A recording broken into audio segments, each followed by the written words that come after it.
ఏమండి, నేను చాలా అందంగా ఉన్నాను కదండి? అవును, చాలా మందంగా ఉన్నావు. ఏమిటి? అంటే ఏం లేదు, అందంగా ఉన్నా అని చెప్తున్నా. మరి నేను ఈ మధ్య బాగా సన్నగా అయిపోయాను కదండి? సన్నగానా? అమ్మో, పండుగ పూట ఈ అబద్ధం చెప్పడం మాత్రం నా వల్ల కాదు. ఏమిటి? అర్థం కాలేదండి. నీకు అర్థం కాకపోయినా మీరు అర్థం కాకపోయినా సర్లేండి. ఏమండి, నాకు ఈ ఉగాదికి ఉంగరం కొనిస్తారా? ఓకే, అలాగే పనిస్తా. అబ్బా, అనగానే ఒప్పుకున్నారు. ఇక అడుగుదాం అబ్బా. బాబు ఇక్కడే ఉంటే వడ్డాము అడిగేదా? ప్రధానంగా జారుకోవడం మంచిది. ఏమండి, ఎక్కడికి వెళ్ళిపోతున్నారు? ఉంగరం అడిగా కదా, తెస్తాను చెప్తున్నా. సర్లేండి, తొందరగా వచ్చేయండి. ఓకే, అలాగే.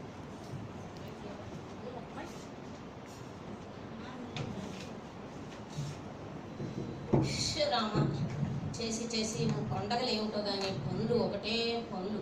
ఈ కోడలు ఉందంటే ఊరితో ముచ్చట్లే తప్ప ఒక్క పని చేయదు. అమ్మాయి, కోడలు పిల్ల, అత్తయ్య, ఆ రోజు నిమ్మరసం తాగుతున్నానా? ఏదైనా ఉందమ్మా, కాస్త ఏదైనా మార్పు చేసి మంచి రసం ఏదైనా ఇవ్వమ్మా. అలాగే అత్తయ్య.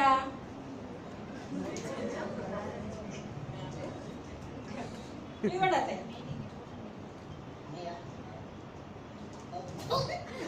ఏమిటే ఇంత చేదుగా ఉందేమిటి? మీరే కదా అత్తయ్య ఏదో ఒక రసం ఏమన్నారు.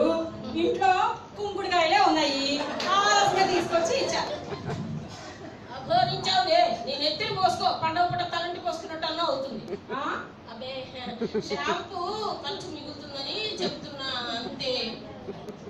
సర్లేండి, మరి నేను అలాగా టైలర్ దగ్గరికి వెళ్ళొస్తాను. ఇవాళ ఉగాది పండగ కదా, మరి మీరు ప్రతి పండగకి చేసేలాగా కాకుండా ఆ పులిహోరని కొంచెం చేంజ్ చేసి చేయండి అత్తయ్య. నేను ఇప్పుడే వస్తా, టైలర్ దగ్గరికి వెళ్ళి వస్తా. అలాగే చేస్తా, వెళ్ళిరా. పులిహోర చెయ్యాలి, నువ్వు మాత్రం షికార్లు ఎత్తావా? చేస్తా చేస్తా.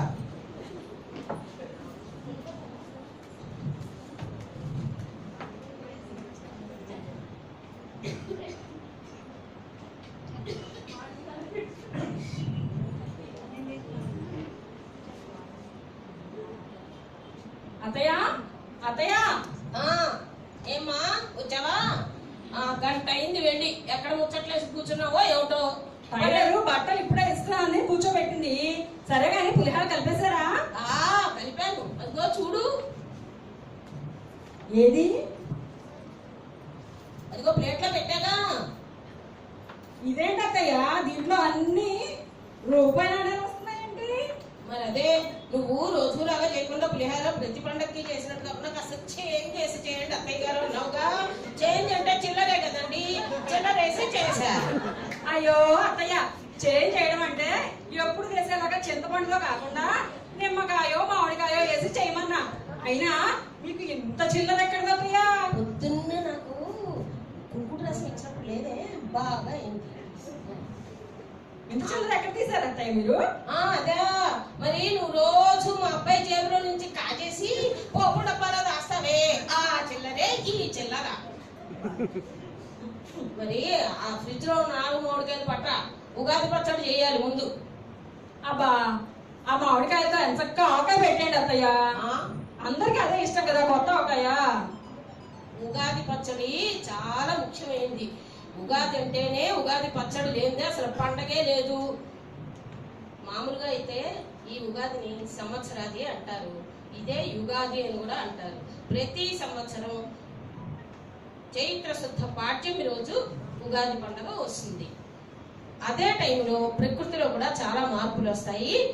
వేప పువ్వు పూస్తుంది, మామిడి పిందెలు వస్తాయి, కొత్త చింతపండు వస్తుంది, చెరుకు పంట వస్తుంది. ఇవన్నీ కలిపి చక్కగా ఉప్పు కారం కలిపి 6 రుచులతో ఉగాది పచ్చడి చేస్తారు.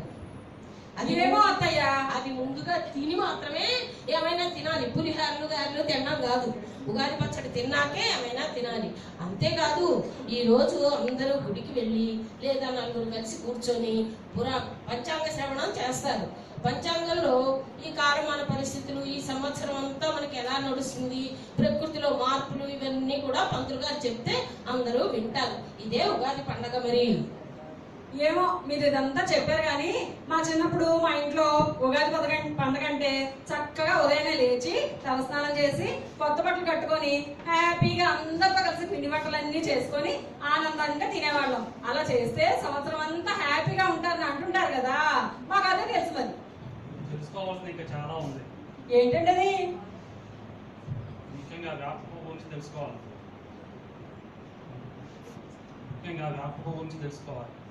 మన ఒంట్లో ఉన్నటువంటి క్రిమికీకాలని నాశనం చేసే గుణం ఒక వేప పువ్వు మాత్రమే ఉంది. ఇది పెద్దవాళ్ళు చెప్పారు, సైన్స్ పరంగా కూడా ఇది నిరూపించబడింది. ఎప్పుడు ఉగాది పచ్చడిలో ఉగాది పచ్చడి తీయగా, పుల్లగా, చేదుగా, వగరుగా ఉంటుంది.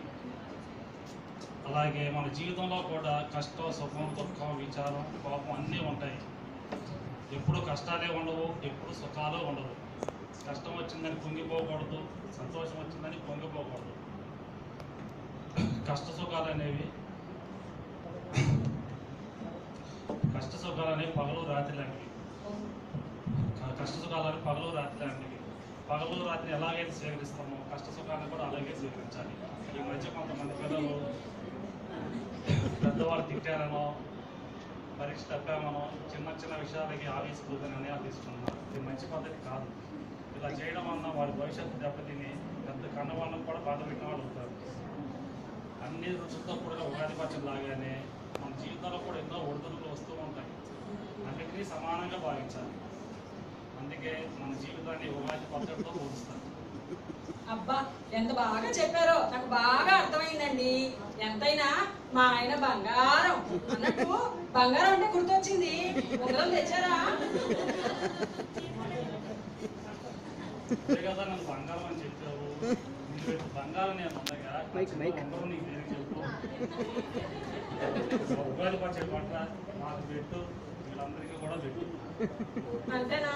సరేలేండి. అందరికీ ఉగాది శుభాకాంక్షలు.